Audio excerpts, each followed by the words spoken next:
What's going on, guys? This is gonna be my top 5 Skyrim Remastered PS4 modded race series. This is basically my biased opinion, so don't take anything I say as fact, but this is just what I feel are the top 5 modded races that you can try out in Skyrim Remastered on the PS4 right now. So let's get right into this. Number 5. We got the Sun Elf. Sun Elves, or Sunmare, are a proud race coming from the tiny land of Midwood Isle. They value speed, skill, and strength in battle, making them formidable opponents.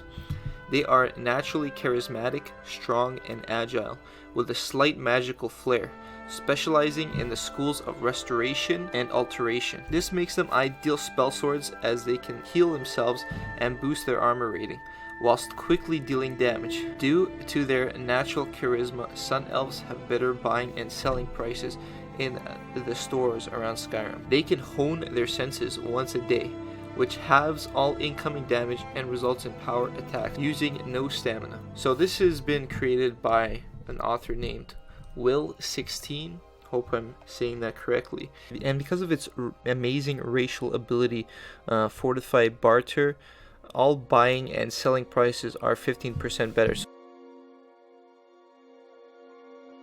It's kind of similar to the Berserk power for the Orc in that it halves all kind of damage, and basically any power attacks you do don't require any stamina. So this is ideal for spell sword kind of build, like stuff like that. So as you can see right away, this is kind of what the build looks like. As you can see here, here's a bunch of the skills, kind of what basic skill levels, nothing too crazy. It's the same as any other normal character. So I really like that this is nice and balanced. It gives you that original kind of gameplay style in Skyrim. So that's definitely really cool. So in terms of magic, nothing impressive, just the basic flame spell, healing spell, and then you got home senses as well. Lasts for 30 seconds. The only thing that's really active is Fortified Barter, so there's that.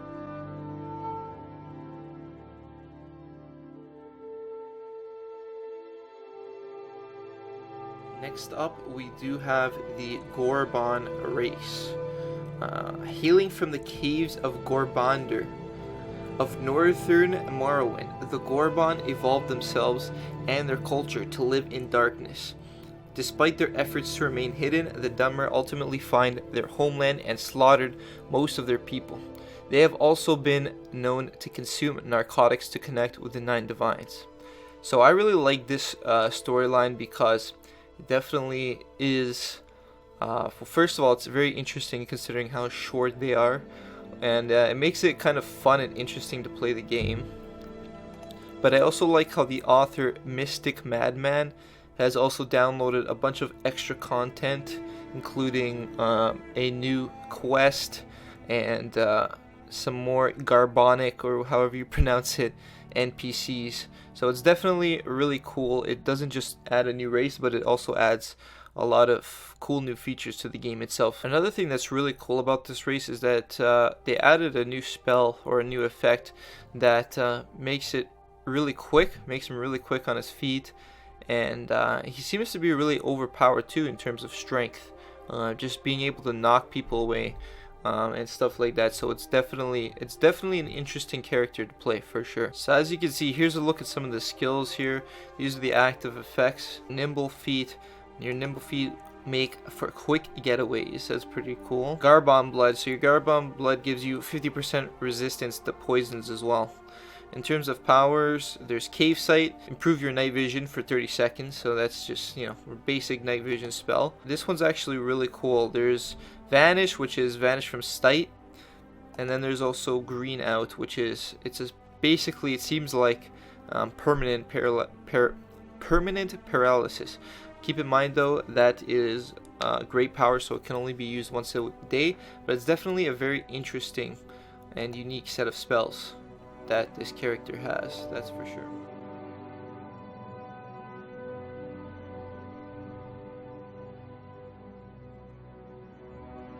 Number 3. Now we're getting into the good stuff. This race is from an author named Windgaze. Now this race is overpowered, so it's not something that's ideal if you kind of want to challenge. This is kind of for people that have already experienced Skyrim and they just kind of want like a cheat mode almost and a new interesting character or race to play. There's a bunch of different cool spells and effects that you can see here. So right away, in terms of destruction, we have Eternal Flame. It's something that I've tried out myself and I'm not sure if it's quite a bug or something. Maybe I'm just not casting it correctly, but it definitely seems to be some kind of bug and I can't seem to find any way to cast it, but it's definitely seems like a very interesting spell if I could actually cast it. We also have Fire Rune. That's just a basic, that's a spell that's already available, but it's also really cool. You can trap people. You know how Fire Rune is anyway, but it's pretty cool. So as you can see, we have Firestorm here, which is a 100 point fiery explosion centered on the caster. Does more damage to closer targets.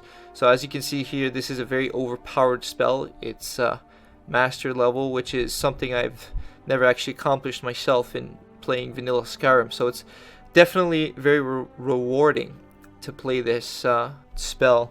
For sure. You also have basic Firebolt and Flames as well. So in terms of alteration, you also have Burning Grip, which pulls a living creature to you from a distance. This is a really cool kind of fiery telekinetic grab, as you can see here, and when you let go of the spell, it actually flings them forward to you, and it's a really cool way. I think it's a really cool way, especially if you want to face multiple opponents. You can kind of just point it at them and grab each person individually and just fling them across, keep flinging them across. It's a really good spell for keeping your distance and not letting anyone touch you. And even if there's people with bows and arrows, you can still kind of use it against them too, and it kind of just works really well in that sense. You kind of just keep your distance and keep burning people down, and as long as you have magicka, you can eventually kill anyone pretty much. In terms of major powers, you also have Fire Breath, which is a plus 30 dragon breath for 1 second. This is basically just a normal shout, but it's also OP because you have it in the B. And then other than that, you just have basic healing and Vampire's Sight for improved night vision for 60 seconds. You also have Fireball, which burns the target 35 points per second. Targets on fire take extra damage, so that's, as you can tell, super. In terms of active effects, you have Vampire Touch. Unarmed strikes do 18 additional damage. Resist disease and resist poison. Just basically means your vampiric blood gives you 100% resistance to disease and poison. All in all, this is a very fun build if you want to just keep your distance as a mage. This is a very good race build for you, and just to kind of mess around and have fun in Skyrim. Not necessarily to play the story along, although you could do that if you wanted to, but this is too overpowered. It's more just for enjoying the game and having fun in a different kind of way.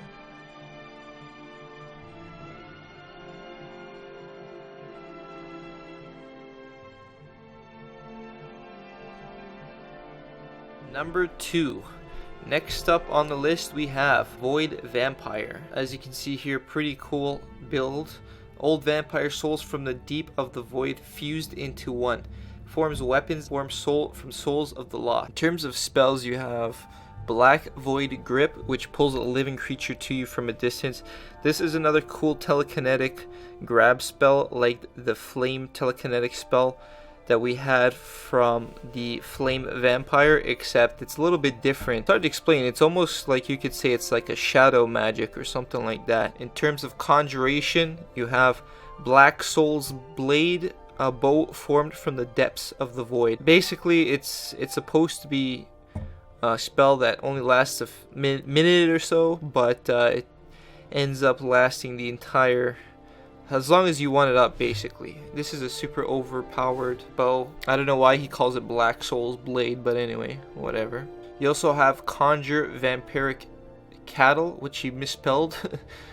Summons Vampiric Cattle for 60 seconds for you to feed on. So that's just a way for you to kind of hide your powers or whatever, I suppose, from the DLC from vampires, basically. There's also Void Bow, a bow formed from the depths of the void. And you also have Void Sword, a bow formed from the depths of the void. They said a bow, he misspelled everything, but anyway.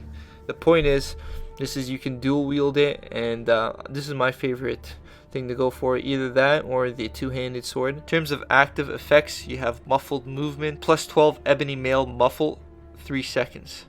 So I'm guessing it basically just silences you when you're walking around. You have fortify unarmed damage from vampire touch. Unarmed strikes do 18 additional damage. And then you have the basic resist disease and resist poison that all vampire classes have. So as you guys can see, this is more of a hands-on approach. This is more hands-on vampire. This is more for coming in heavy armor, close combat style, as opposed to the flame vampire that we had from before. That was more of a long distance kind of mage type of build. This is definitely my second favorite build to play with, just because I love the weapons that you get, and they seem to be really overpowered, and the effects that you get from shooting them are also really cool too. So definitely be sure to check that out. One more thing, guys, there also seems to be a really cool ability of vampire bats attacking your weaker enemies whenever they attack you. So that's a pretty cool feature too.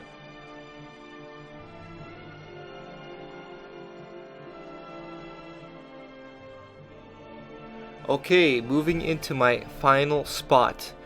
Number 1, my absolute favorite mod on the PS4 for Skyrim Remastered so far is the Royal Blood Vampire. Vampires of royal blood much stronger than normal vampires. Because of their rich blood content, they need to feed on the blood of vampires. Basically, this is probably by far the most overpowered build, but it's also super cool.